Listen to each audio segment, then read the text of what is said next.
Netflix creator of Squid Games, which was pretty good. And only reason I even knew about Squid Games is because somebody had my account information and started watching on my account. And I'm like, what's this weird ass shit? You know what I'm saying? Pink little jumpsuits on and stuff. And I started hearing people talk about it. I started watching it and I got hooked instantly. And apparently Squid Games has made Netflix around $900 to $1 billion, or made them jump in value from 900 to, from anywhere from, I said, but I'll just be nice to say about $1 billion.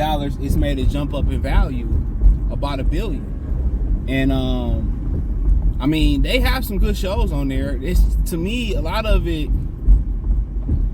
you just gotta just take a flyer on it, because they don't promote a lot of their stuff. So you just really gotta take a flyer on, like, Black Mirror is really good. The teen show Never Have I Ever, I think that's the name of it. Yeah, Judge and Mama, it's good.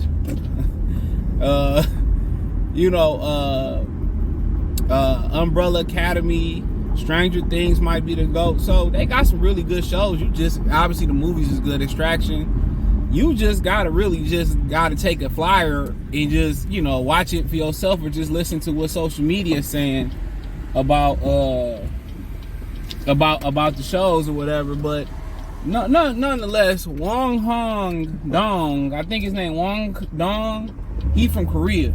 So he the one that, I'm sorry if I butchered his name, he the one that created the show. And apparently he gave up all he gave up intellectual property. He gave up intellectual property and all the residual payments that he could have received, which basically what happens on the back end once you start grossing money as a writer. He gave all that up, and he talking about he ain't made a dime off the back end money. So for him, you know, he was living, I think, at his grandmother's place, his mother and grandmother's place. He had to sell his laptop for $675. He had been shopping the show around for a while, and nobody was buying it, but Netflix took a shot on it because he gave up all intellectual property. Now Netflix said that they pay more than the going rate.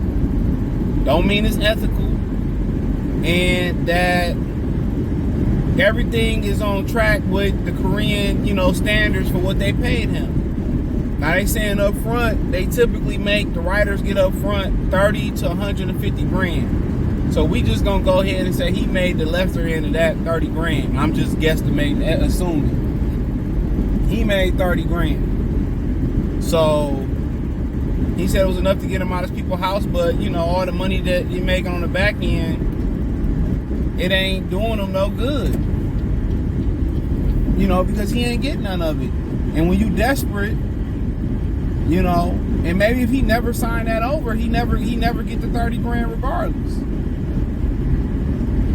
So it's damn if you do, damn if you don't. You just hope, like a musical act, you just hope that you got more hits behind that. Because if he got something else behind that, as far as long as they don't own that intellectual property that he creates as well, if he got some other stuff behind that, he got a name now. So hopefully he can write something else, or hopefully he had a couple more bullets in the chamber. That's what you hoping. That way he got a name like a rapper or a singer. All right, you didn't make nothing off your first album, but you super duper famous. Now I can use my fame to parlay into endorsements and the business deals to get me to own my own brand and get people to invest. So that's what you kind of really hoping for, that, you know, he can take his fame and somebody take a flyer on what else he got next. So hopefully Netflix don't own all his intellectual property, just the intellectual property that come with Squid Game. But, you know, business is business. They don't have no ethics, no code in business. That's why I be trying to tell y'all. It ain't that, oh, we gonna do right by him, and they can give him $10-20 million, and it's not gonna hurt them at all. But no, they don't do what's wrong. I'm telling you, man, A lot of y'all don't have a mindset to be entrepreneurs, to be big entrepreneurs and to run Fortune 500 companies. You got to be able to do the most cutthroat things in the world just to get on that level. And it's sad. Because they don't care about who you got to pay rent. They don't care about birthday parties. They don't care if you die. They will roll your ass off and keep the day moving or resume the day the next day. They don't care. It's a business. It's capitalism. It has no code. That's why you see a lot of them dudes unhappy. All them dudes, you know, kids don't mess with them. They divorced. They morally piss poor. You know, they morally piss poor. And they got money. They got money. You the one speeding. You can get right on over like everybody else. This lane about to end. I swear them foreign women can't drive neither. I'm not gonna point out the ones I'm talking about neither, because then y'all gonna be crying. Women can't drive in general, the majority of them. Vast majority. How about that? But yeah, man, they don't care nothing about that, bruh.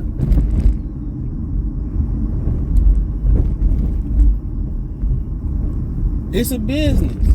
You'll get more love in the street. You'll get more love being a street dealer. You know, a street dealer will front you some work or front you some cash to get over before a Fortune 500 person do. That's why they die lonely, bruh. You can be, a lot of people think, oh, I'm wealthy, he wealthy, he rich, he happy, man. And you could be piss poor morally.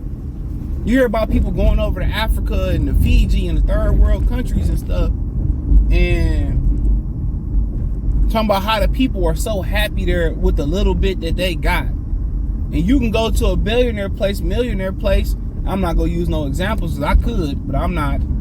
And you think they happy, but they not happy morally. Their wife not satisfied. Their kids not happy.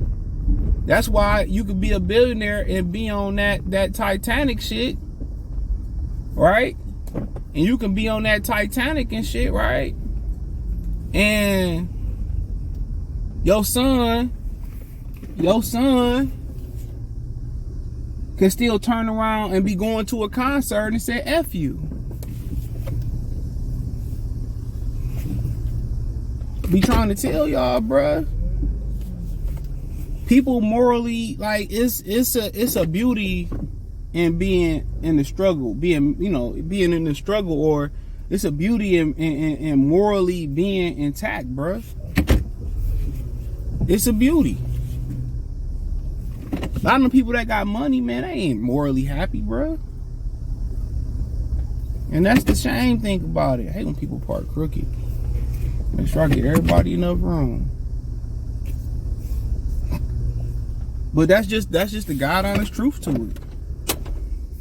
That's the God honest truth. So they ain't gonna look out for you. Like, you know, shit, drug dealers gonna look out for you before they will, but it is what it is. Just a lesson. You know, if you ain't got the resources to get it out, you in trouble. So thumbs up the video, share the video, subscribe to the channel. Next subscribe button is the bell icon button. Hit all notifications, increase your chance to get notifications. We go live or drop video.